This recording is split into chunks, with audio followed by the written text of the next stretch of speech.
안녕하십니까. 법무법인 대류가주가 개최하는 중대재해 사전 예방 및 사후 대응 웨비나에 참석해 주신 여러분 반갑습니다.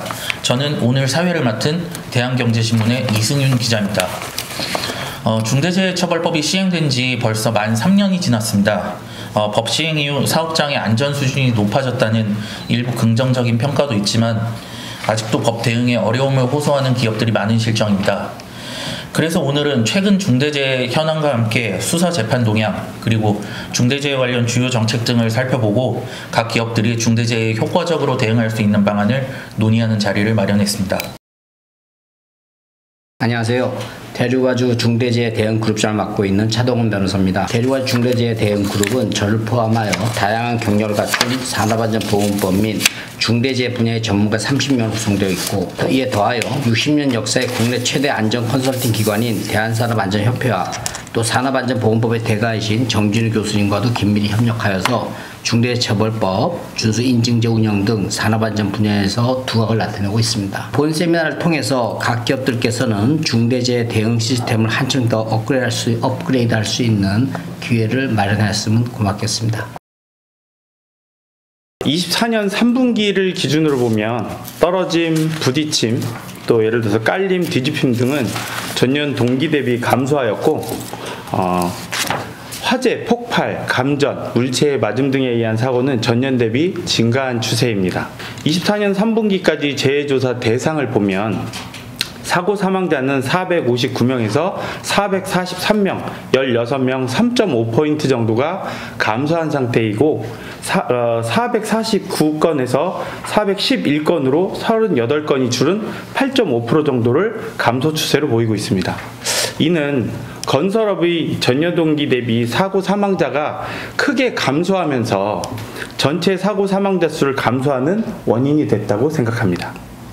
또한 규모별로 보면 전년 동기 대비 50인 이하 또는 50억 미만 사업장과 50인 또는 50억 이상 사업장은 증가 추세를 보이고 있습니다.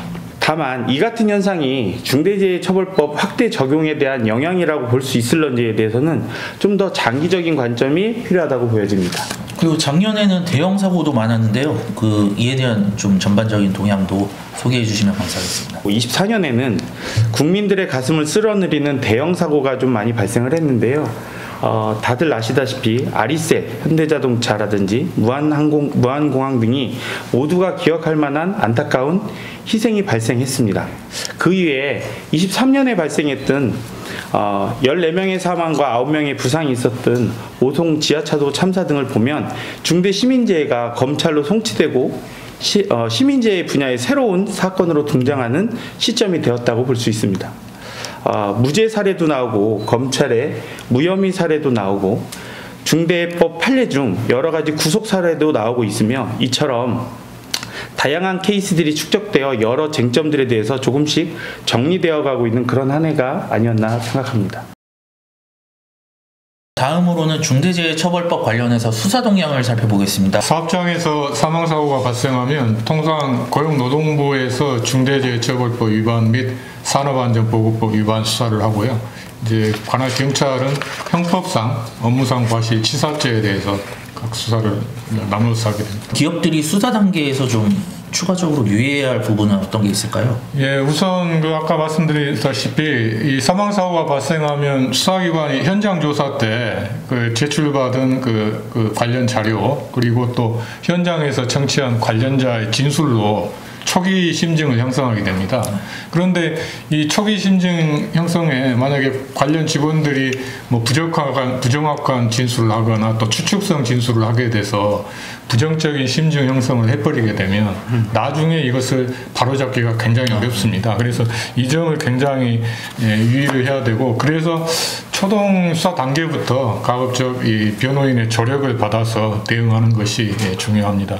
다음은 중대재해처벌법 위반 혐의 사건에 대한 수사 현황을 살펴보겠습니다. 2022년 1월 법 시행 이후에 2024년 11월 기준으로 해서 고용노동부에서 중대재해법 위반 혐의로 수사에 착수한 것은 700여 건이 넘고요. 이 중에 같은 기간 검찰이 고용노동부 송치 사건을 포함해서 이제 검찰에 자체 접수한 사건까지 포함하면 총 174건을 접수를 했고 그 중에 이제 63건을 기소했습니다. 그 기소한 것 중에 이제 아시다시피 그 오송 지하차도 참사 시민재해 사건이 한 건이 포함이 됩니다. 법원은 이제 같은 기간 27건의 판결을 선고했는데요.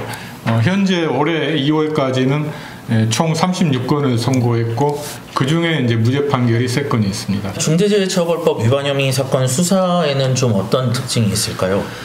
우선 이 중대재해처벌법 위반의 그 수사 대상, 궁극적인 수사 대상은 그 경영 책임자인 그 CEO이기 때문에 그 안전 경영 전반을 놓고 광범위한 수사가 이루어지다 보니까 일단 많은 시간, 그러니까 장기간 그 장기 수사가 이루어지고 있고 또 그러다 보니까 관련 자료 이제 초기에는 뭐 압수수색도 많이 이루어졌습니다만 관련 자료나 참고인 조사 이 양이나 수가 굉장히 다른 사건보다 많기 때문에 고용부 통계에 따르더라도 2023년 12월 기준에 중첩법 위반 사건 처리율이 34% 수준에 불과하고 평균 처리 기간은 약 9개월 정도입니다.